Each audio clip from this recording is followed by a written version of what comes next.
Bienvenue dans la chaîne La puissance du nom de Jésus-Christ.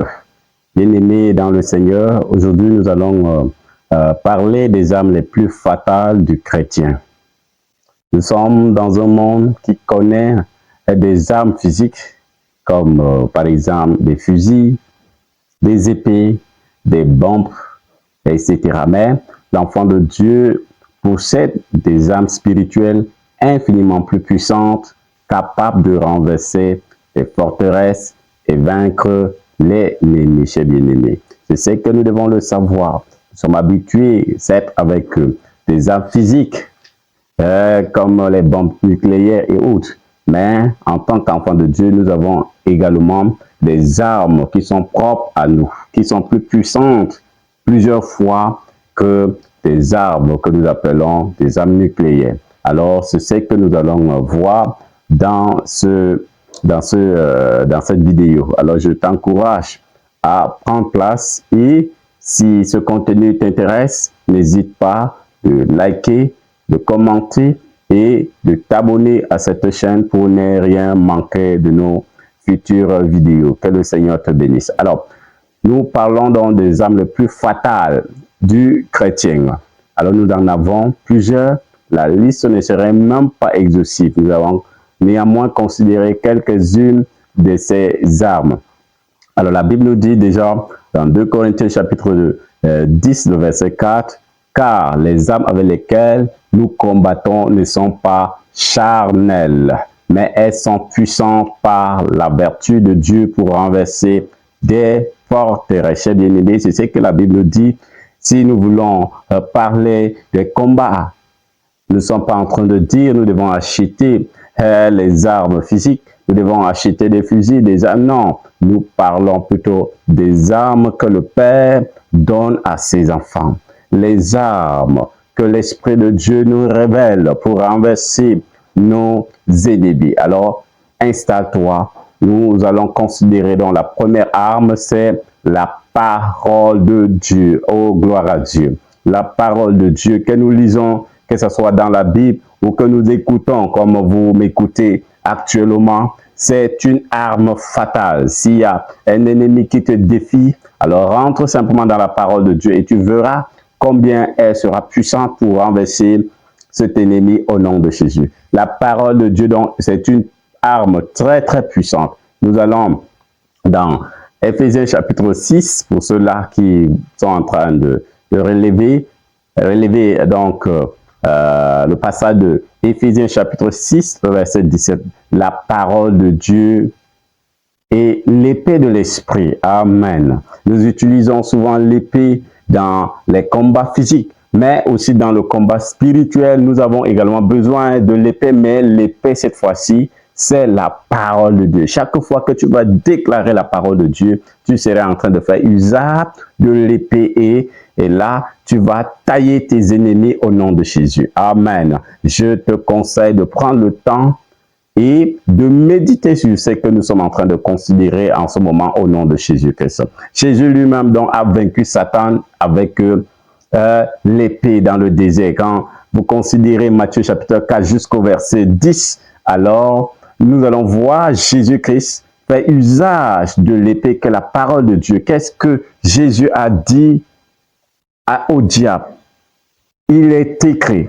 Il est écrit. Il a dit il a dit 3 fois et la Bible nous dit par la suite que l'ennemi est parti. Il a reçu un coup d'épée. C'est pourquoi il ne pouvait pas continuer sous peine d'être décapité définitivement. Alors, je vous encourage à lire vos paroles et vous allez détruire vos ennemis au nom de Jésus-Christ. Quand tu proclames la parole de Dieu, tu frappes l'ennemi avec une arme fatale, mon bien-aimé.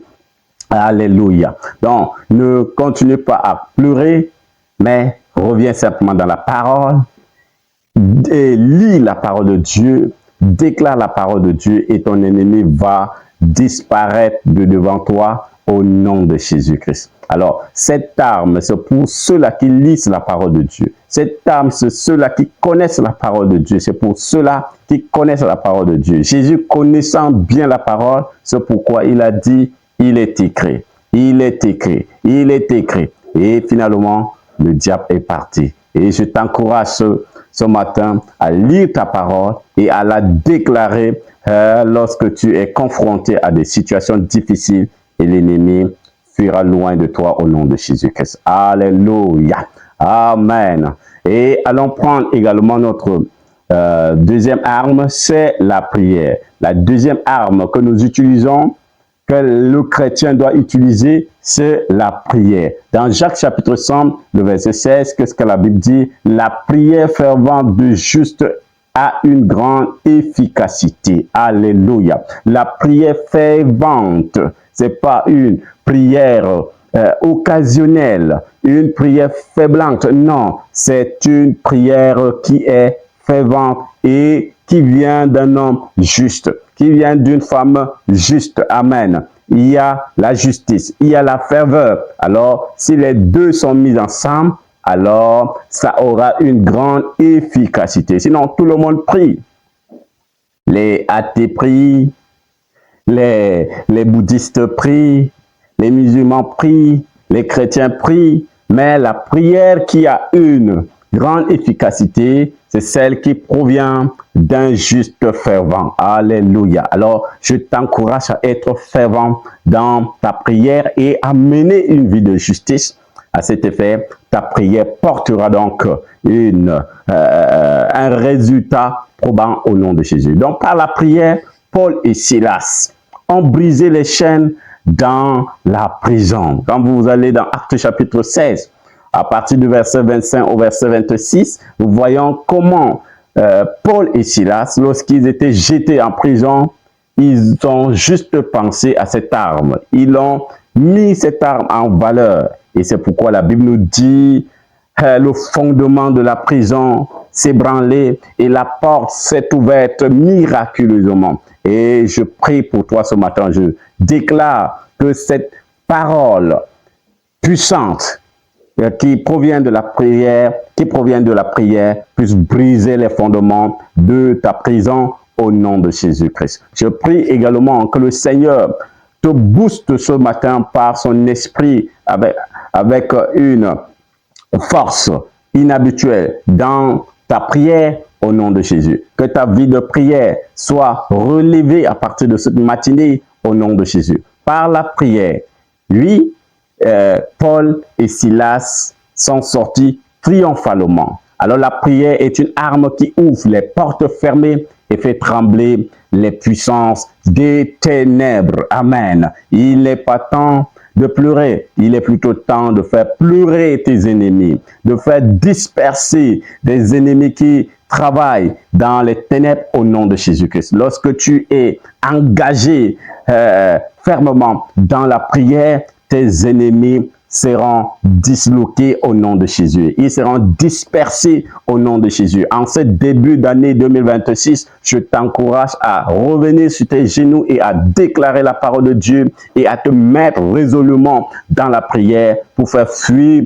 tes ennemis au nom de Jésus. Nous ne sommes pas appelés à pleurer, mais nous sommes appelés à faire fuir nos ennemis par les armes que l'Esprit de Dieu met à notre portée au nom de Jésus. Que cette puissance de la prière te saisisse maintenant, maman, au nom de Jésus. Amen. Prenons la troisième arme, la plus fatale également, c'est le sang de Jésus-Christ. Le sang de Jésus-Christ, c'est une arme puissante que le chrétien doit mettre en valeur. Amen. Le sang de Jésus-Christ. Dans Apocalypse chapitre 12, le verset 11, la Bible nous dit, ils l'ont vaincu à cause du sang de l'agneau. L'agneau ici est mis pour Jésus-Christ. Ils l'ont vaincu à cause du sang de l'agneau et à cause de la parole de leur témoignage. Regardez encore, la parole revient. Alors le sang de Jésus est si puissant. Si vous voulez vaincre votre ennemi, utilisez le sang de l'agneau. Sur la croix du Calvaire, le sang de Jésus a coulé et c'était pour la rémission de nos péchés et c'est également pour effacer les actes dont les ordonnances nous condamnaient. Lorsque tu invoques le sang de Jésus, alors tu mets à terre tes ennemis. Alléluia. Et je crois que cette parole est en train de te parler et saisis-la et mets-la en pratique au nom de Jésus. Alléluia. Le sang de Jésus est une arme fatale qui efface non seulement nos péchés, et elle brise les accusations de l'ennemi. Amen. Elle brise les accusations de l'ennemi. Alors, dis-nous dans le commentaire combien de fois tu utilises ces armes dans tes combats quotidiens. Alors, prenons également la quatrième arme la plus fatale. Alors, la quatrième ici, c'est la foi. La foi, nous n'allons pas parler sans utiliser la foi. Hébreux chapitre 11, le verset 6, la Bible nous dit, sans la foi, il est impossible de lui être agréable. Tant que tu n'utilises pas la foi, tant que tu n'as pas la foi, alors tout ce que tu vas faire, cela ne va pas plaire à ton Dieu.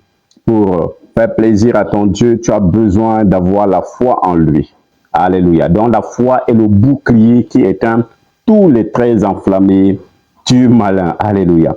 L'homme qui a la foi est capable de rejeter toutes les armes qui viendront à sa direction. Amen. Donc, quels que soient les projectiles que l'ennemi enverra en ta direction, lorsque tu as la foi, alors la foi se transforme ou bien se place entre toi et le projectile comme le bouclier dans le combat. Alléluia. Donc, quand tu crois, tu rends l'ennemi impuissant. C'est merveilleux. Alors, c'est tellement important d'être quelqu'un ou bien une personne qui met sa confiance en Dieu, qui croit en Dieu, qui croit en la grandeur de Dieu, qui croit en la puissance de Dieu. Amen. Alors, Dieu voudrait que tu aies la foi en lui. Sans la foi, donc tu ne seras pas agréable au Seigneur Jésus. Alors, je t'encourage à avoir la foi en ton Dieu pour détruire tous les traits enflammés de ton ennemi au nom de Jésus. La cinquième arme, c'est le nom de Jésus-Christ. Dans Philippiens chapitre 2, le verset 10, qu'est-ce que la Bible nous dit? Au nom de Jésus, tous genoux fléchissent et toute langue confesse que Jésus-Christ est Seigneur à la gloire de Dieu le Père. Amen.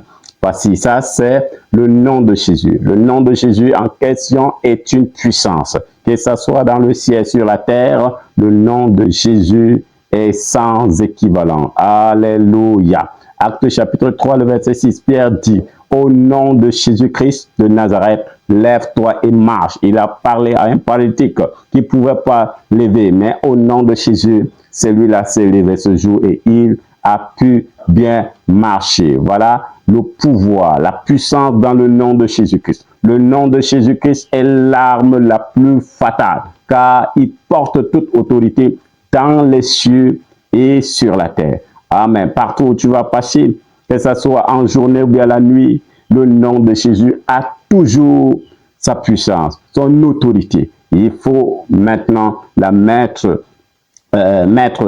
cette arme en valeur au nom de Jésus. Alors, chers bien-aimés, souvenez-vous, vos armes ne sont pas charnelles.